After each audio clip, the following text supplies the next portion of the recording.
Bonjour à tous. Jésus vient de passer plusieurs heures à enseigner les foules. Il y a là 5000 hommes, sans compter les femmes et les enfants, peut-être 10 000, 12 000 personnes, on ne sait pas. Et puis, parce que tout le monde avait faim, parce qu'il était tard, Jésus a multiplié des pains et des poissons pour nourrir la foule. Et nous en sommes à ce point du récit dans l'Évangile selon Matthieu au chapitre 14 et au verset 22 et 23. Ensuite, Jésus obligea les disciples à monter dans la barque et à le précéder sur l'autre rive pendant qu'il renverrait les foules. Alors ça, c'est un verset un peu bizarre, parce qu'on a là un verbe qui est employé pour Jésus qui est quand même rarissime. C'est peut-être le seul moment dans la Bible où il est employé, en tout cas en rapport avec Jésus. Jésus obligea les disciples à monter dans la barque et à le précéder sur l'autre rive pendant qu'il renverrait les foules.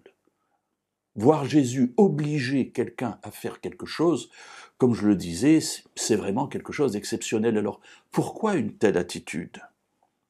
Alors, je n'ai pas le temps ici de tout développer, mais sans doute que, après cette multiplication des pains qui va montrer aux foules et aux disciples que Jésus n'a pas simplement autorité sur les mauvais esprits pour les faire sortir des personnes malades, il n'est pas seulement capable de guérir, il n'est pas seulement capable de ressusciter, mais il est aussi capable de nourrir physiquement une foule immense avec quelques pains, 5 pains et 2 poissons.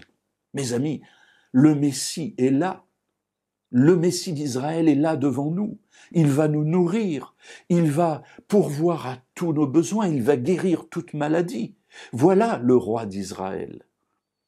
Et en ayant cette conviction, que pensez-vous que l'attitude des disciples serait ? Si moi je suis disciple d'un tel homme, je vais pousser la foule à le déclarer comme roi.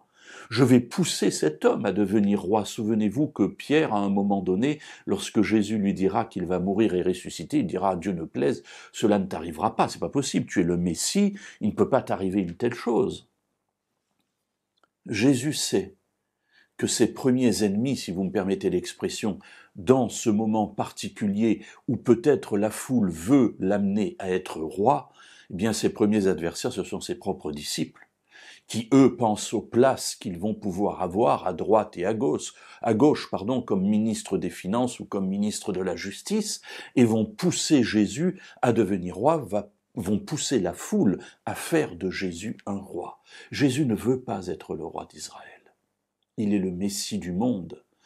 Et ce qu'il va faire d'abord, il va éloigner les personnes qui vont être les plus difficiles à gérer. Donc il les oblige à monter dans la barque et il leur dit « Allez de l'avant.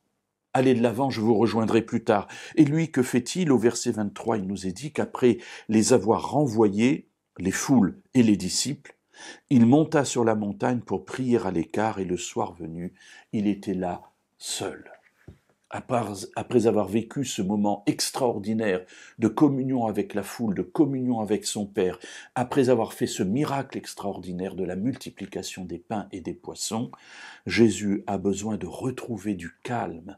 Et ce calme-là, cette communion intense avec son Père, il les retrouve dans un temps de silence et de prière avec Dieu. Les disciples sont sur le lac. Il les a renvoyés. Il a renvoyé seul ces 10 000, 12 000, 15 000 personnes. Et maintenant, il est avec son Père et il prie. Et il va passer une partie de la nuit à prier.